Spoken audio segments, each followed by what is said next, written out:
Attention, si vous regardez cette vidéo, vous prenez le risque d'avoir envie d'acheter un bateau, et particulièrement un voilier. C'est ce qu'on va parler dans cette vidéo.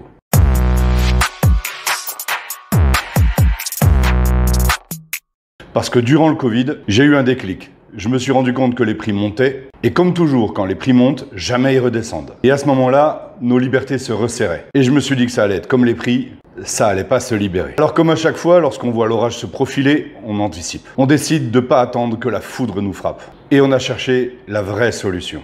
Et pour nous, c'est le voilier qui s'est imposé comme une évidence. Pas seulement comme un rêve d'évasion, même s'il y avait un peu de ça, mais surtout dans une stratégie de liberté, une façon de reprendre la barre sur nos vies, nos choix, nos caps et surtout notre avenir. Le bateau, enfin pour moi, le voilier, c'est à la fois une porte de sortie, un moyen d'exfiltration et une option réelle, réaliste, pragmatique de vie en autonomie. À chacune de mes formations, je la propose comme une voie d'exfiltration. C'est une véritable alternative, pas du tout un fantasme. Mais dans ces formations où je propose le bateau comme voie d'exfiltration ou comme solution pour quitter le pays et vivre en autonomie, je reprends la citation de De Kersezon. La mer ne ment pas. C'est la dernière aventure humaine où tu ne peux pas mentir, pas tricher. Parce que la mer, elle ne se prend pas comme on décide de prendre la voiture et partir. En mer, c'est pas toi qui décides, c'est la météo. Et si tu respectes pas ce paramètre, tu peux le payer très cher. Alors comme je disais, le voilier, ou même un bateau d'une manière générale, c'est pour moi le meilleur moyen de s'exfiltrer à partir du moment où on a une rivière, de l'eau autour de soi. Je me souviens même qu'un avocat parisien m'avait demandé de le former lui et sa famille et de lui proposer des voies d'exfiltration. Comme il habitait pas loin de la Seine, je lui ai proposé de stocker 2 brouettes, un pneumatique type Zodiac, un petit moteur silencieux et 2 bouteilles de plongée pour gonfler rapidement son Zodiac. Et je lui ai dit, voilà, tu as ton plan d'exfiltration. Discret, rapide, sans dépendre de personne. Et personne ne te bloquera au milieu de la Seine pour te sortir de ton bateau. Comme je le disais, le voilier, c'est une maison qui bouge. C'est une véritable bad que tu peux construire petit à petit en mode autonomie, comme ce qu'on avait fait. Le vent, c'est gratuit. Tu désalinises ton eau pour la boire. Si tu pêches, tu manges. À bord, tu deviens ton propre fournisseur d'électricité, de mobilité et de sécurité. Par-dessus tout, tu apprends à gérer ta ressource, comme pour les camping-cars. Mais au-delà de ça, tu es le seul responsable de ta liberté et de ta sécurité. Ça pète, tu bouges. T'en as marre de cet endroit, bouge. Le seul moment où tu dois payer, c'est quand tu mets pied sur terre. Mais attention, fuir en voilier ou en bateau, ça se prépare. Avant de hisser la grand voile, il faut comprendre que chaque kilo compte dans un voilier. Apprendre à vivre avec moins de confort, mais plus de conscience. 3 points essentiels: navigation, météo et bricolage. Mais surtout, la qualité qu'il faut acquérir, c'est une discipline intérieure. Parce que la moindre négligence se paie cash. Parce que l'eau, comme l'air, est vraiment pas un milieu pour l'être humain. Ça t'apprend l'humilité, la rigueur et le respect des éléments. Donc en ça, le voilier est une véritable école de résilience. Une micro-société où chaque watt d'énergie, chaque goutte d'eau, chaque instant de repos a sa valeur. Et paradoxalement, c'est dans cette rigueur que tu trouves l'harmonie et la paix. Tu sors du courant pour créer le tien, celui de ta pensée, de ton cap, de ta philosophie de vie. Le gros avantage du voilier, c'est que vous n'avez pas besoin de permis, ou au moins un pour votre annexe si le moteur est trop gros. La seule obligation si vous faites de l'hauturier, c'est d'avoir une licence de télécommunication, que j'ai réussi à avoir en bûchant juste la veille de l'examen. En revanche, il faut vraiment une bonne maîtrise de la météo, et ça, vous pouvez l'apprendre sur le tas. Alors maintenant, je vais vous donner tous les détails, les différents bateaux. Mais avant, n'oubliez pas de vous abonner à cette chaîne et d'appuyer sur la cloche, particulièrement pour suivre les prochaines vidéos, d'autant que dans la prochaine, je vais vous expliquer pourquoi on a arrêté et où est-ce qu'on en est maintenant. Bingo, c'est parti, donc on se met en recherche d'un voilier. Dans un premier temps, on a cherché un voilier sur une base esthétique et de confort. Alors que c'est pas comme ça qu'il faut faire. Tout le monde nous disait, quel est ton programme? Nous de répondre, profitez tranquille de notre voilier comme les copains qu'on voit sur YouTube. Et là, on nous explique que c'est pas vraiment comme ça qu'on choisit un programme. Définir un programme, c'est définir le type de bateau, le matériau de construction du bateau, la taille, l'équipement, en fonction de nos objectifs et nos compétences. Et c'est là que ça va vous intéresser, parce que je vais vous expliquer tous les différents bateaux. Les avantages, les inconvénients, les types de construction, ce pourquoi ils sont faits. Nous, ce qu'on savait, c'est qu'à un moment donné, on allait faire des transats, donc traverser l'Atlantique, traverser des grands volumes d'eau. Donc il nous faudrait un bateau hauturier. Hauturier, c'est au-delà de 6000 nautiques, environ 11 km d'un port. Donc un bateau de catégorie A. Un bateau de catégorie A est un bateau qui est capable de supporter des vents force 8 et des vagues de plus de 4 mètres. C'est pas une question de taille, même si ça aide, mais une question d'armement. L'armement, c'est le matériel obligatoire que vous devez avoir à bord. Pour ça, 2 points, sécurité humaine et sécurité du navire. Sécurité humaine, c'est tout ce qui est harnais de sécurité, longe de sécurité, radeau de survie, etc. La sécurité du navire, c'est l'AIS. L'AIS, c'est un appareil électronique qui situe votre position aux autres bateaux et qui vous informe de la position des autres bateaux. Une radio, des pompes de cale manuelles et automatiques, des compas magnétiques et compas de secours, tout ce qui va assurer la sécurité du bateau. Vous retrouverez cette liste, comme je l'ai dit, dans mon livre Fuir ou périr. Alors en ce qui concerne les voiliers, il existe des voiliers 1 mât et 2 mâts. En général, c'est plutôt ce qu'on appelle des ketch. Mais évidemment, 1 mât, c'est beaucoup plus facile à manœuvrer. Vous avez qu'une seule voile, qu'un seul mât et les mêmes cordes, enfin bout, parce qu'il y a tout un jargon à apprendre avec la voile. L'inconvénient d'un 2 mâts, c'est que vous avez 2 mâts, 2 voiles et autant de bouts à gérer. Mais c'est surtout le fait que s'il y en a une qui se déchire, il faut la remplacer. Parce que le bateau, pour qu'il navigue bien, a besoin de ces 2 voiles. Puis, en ce qui concerne les types de bateaux, parce qu'il y a des grands types de bateaux. Il y a ce que nous, on a choisi, le modèle sloop. Le sloop, pour moi, qui avait quand même déjà de l'expérience en matière de voile, est ce qu'il y a de mieux, de plus confortable pour naviguer en haute mer. Les ponts sont praticables, le cockpit très agréable, la cabine intérieure confortable. Vous pouvez vivre dedans. C'est un voilier très agréable en pilotage, il encaisse très bien les vagues et tous les temps. Pour moi, c'est le 4x4 des voiliers. Le sloop, c'est 80 000 € en moyenne. Ensuite, il y a les 50, 50-50. Celui-là, il s'utilise vraiment 50-50, c'est-à-dire moitié moteur, moitié voile. C'est plutôt un bateau fait pour du côtier, restez pas très loin des côtes. Un bateau très sécurite, mais pas très développé pour la vie à bord. Sauf si vous prenez un bateau supérieur à 15 mètres. Mais là, c'est pas le même budget. Le cockpit réunit à la fois le cockpit extérieur et la cabine intérieure. C'est pour ça que c'est pas très vivable. Par contre, si vous avez peu d'expérience et que vous comptez l'acquérir au fil du temps, c'est le voilier parfait. Pour moi, c'est la Kangoo des voitures. Ensuite, il y a les Kata. Là, on tape dans le haut de gamme. C'est le camping-car des voiliers. Une seule voile, 2 coques, donc 2 moteurs bien souvent, donc 2 fois plus de possibilités de panne moteur. Hyper confortable pour la navigation, pas de tangage, ou très peu. Le Kata, c'est fait pour vivre aussi bien à l'intérieur qu'à l'extérieur de grands espaces. Et maintenant, si je devais prendre un voilier, ce serait vraiment le Kata. Mais là, au bas mot, c'est 250-300 000 balles. Pour finir, il y a le trimaran. Le trimaran, ça se fait quasiment plus. C'est fait pour des marins d'un autre temps qui veulent de la stabilité à grande vitesse. Maintenant, on va parler des différents types de coques qui existent. Parce que beaucoup imaginent que c'est que du polyester, mais il y a moult matériaux. Le polyester, c'est celui qu'on retrouve effectivement le plus souvent. C'est aussi celui qu'on avait sur notre bateau. Et si le bateau que vous choisissez est des années 80-90, comme c'était un nouveau matériau, ils en mettaient à foison. Ce qui faisait un bateau très solide, comme le nôtre. Surtout qu'en mer, les bouts de bois et les containers sont légion. Vous avez tous vu le film avec Robert Redford, où il se prend un container en pleine navigation, alors qu'il était seul sur son voilier. Le polyester, c'est vraiment bien parce qu'avec un petit peu d'exercice, vous saurez réparer votre voilier. Le seul problème du polyester, c'est l'osmose. Des petites bulles d'air qui se créent dans la coque. Et à terme, ça contamine tout le bateau parce que ça pourrit. Un autre point où le polyester est pas mal, c'est que ça le rend plus léger. Plus léger, c'est très intéressant parce qu'un bateau est classé en tonneaux, comme le chantait Hugo Frey dans sa célèbre chanson. Le nombre de tonneaux indique le poids à respecter pour votre navire afin que la ligne de flottaison reste bonne, mais surtout que vous puissiez naviguer confortablement et rapidement. Et rapidement, c'est très important parce qu'en cas de gros temps, il faut aller plus vite que les vagues et souvent, ça nous sort de la mouise. C'est souvent ce qui fait la différence entre subir la mer et maîtriser. Après le polyester sur les types de coques assez répandus, il y a l'acier. L'acier, c'est le fourgon des voitures. Les voiliers en acier, c'est ceux favoris des aventuriers. Ça encaisse les chocs, ça se répare partout dans le monde. Pas de problème d'osmose, mais un poids élevé. Ce qui, comme je vous l'expliquais, réduit sa capacité à porter. C'est très lent par petit temps. Et le petit temps, c'est ce que vous allez préférer lorsque vous allez débuter en voilier. En termes de prix, c'est moyen de gamme. Vous pouvez trouver des voiliers aux environs des 30-50 000 €. Ensuite, il y a l'aluminium. C'est le matériau favori des navigateurs au long cours. Les explorateurs polaires, d'ailleurs Mike Horn a un voilier en aluminium, et des amateurs de liberté totale. Pour moi, le voilier aluminium, c'est le Porsche Cayenne des voitures.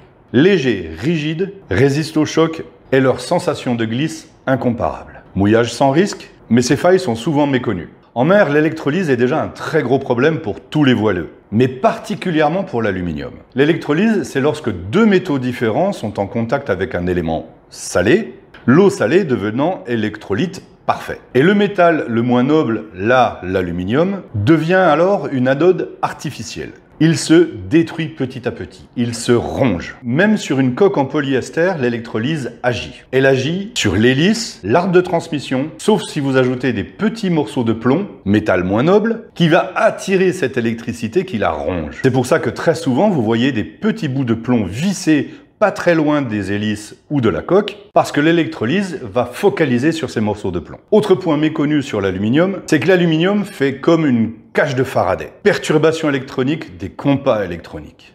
Erreur de lecture des sondeurs ou des radars. Interférence radio. Sans parler d'un phénomène qui nous intéresse, nous particulièrement qui avons décidé de vivre en autonomie, la pêche. Elle sera infructueuse, car ce petit rayonnement électromagnétique fait fuir le poisson. Alors c'est un des seuls avantages, c'est que sur un aluminium, on fait beaucoup moins de carène.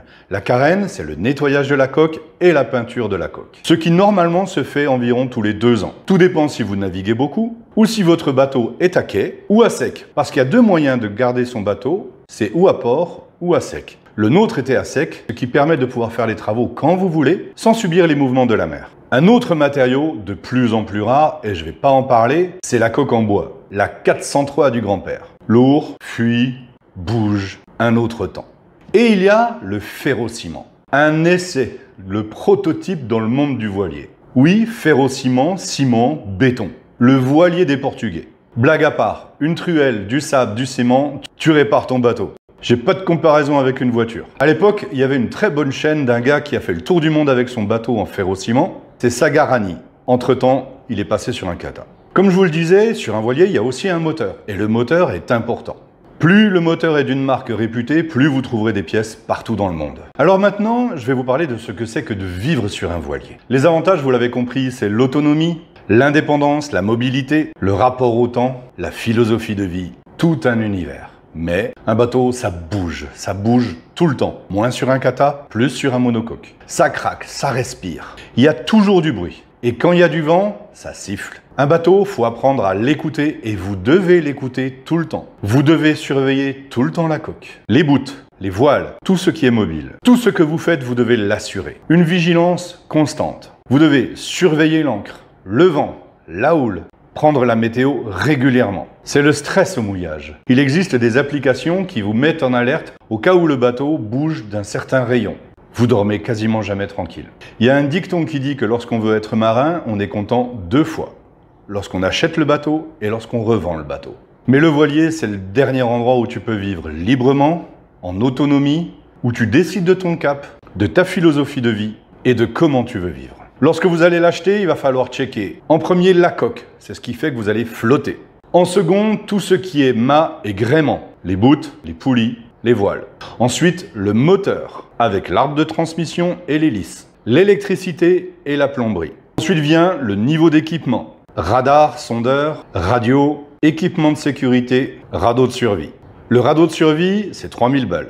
Alors comment on y est arrivé? On avait un peu d'économie, j'ai revendu pas mal de choses que je ne me servais plus. Étant bricoleur, j'ai acheté des voitures, des motos, que j'ai bricolées, rénovées et revendues plus cher. Ce qui m'a fait vraiment économiser, c'est le fait que j'étais vraiment bon bricoleur. Maintenant, je vous ai peut-être un peu découragé. Je vais vous montrer une vidéo, ma dernière vidéo, où j'ai passé 1 semaine sur l'eau avec un vrai marin qui m'a formé. Je suis passé de marin d'eau douce à capitaine moyen temps. C'est-à-dire que je peux naviguer avec des vents jusqu'à 25-30 nœuds. Dans cette vidéo, vous allez voir un homme heureux, épanoui, apaisé. C'est moi. À ce moment-là, je ne savais pas que ça allait être ma dernière vidéo sur mon voilier. Dans une prochaine vidéo, je vous explique ce qui s'est passé et pourquoi on a changé de cap, passé d'un compas marin à une boussole terrestre. N'oubliez pas de liker cette vidéo, de vous abonner si vous n'êtes pas abonné. Ça nous aide à faire connaître cette chaîne, nos stages, mes livres, ce qui contribuera à acheter notre catamaran et peut-être vous faire rêver encore, vous donner envie de nous rejoindre sur l'eau pour qu'on aille pêcher ensemble des langoustes et qu'on se les grille sur la plage. Donc voici la vidéo, une tranche de vie de ma vie. Be aware, be ready, soyez conscient, soyez prêts.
d'accord. Tu vas nous faire partir d'un coup là. Ouais, mais je veux être seul.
Je savais que c'était...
suis bien là.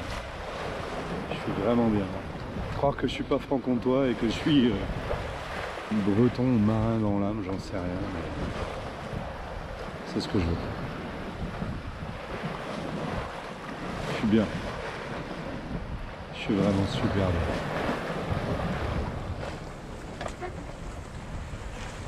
Je suis content de mon voilier. Il marche super bien. Je le sens bien. Je ne vais pas y tirer sur la gueule. Et ben, ma petite famille, elle sera bien là aussi, sur le bateau. Et c'est ce que je veux.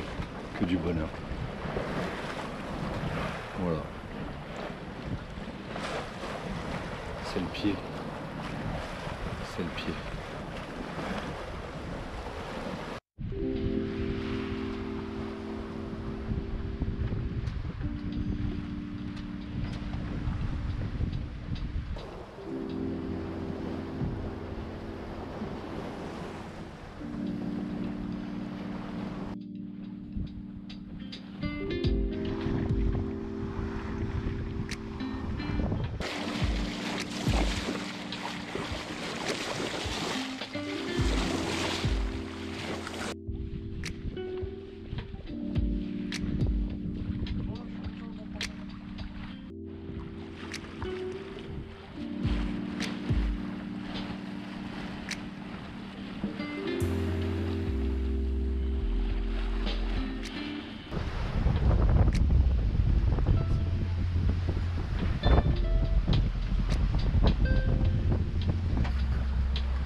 J'avais dit qu'un jour je serais là.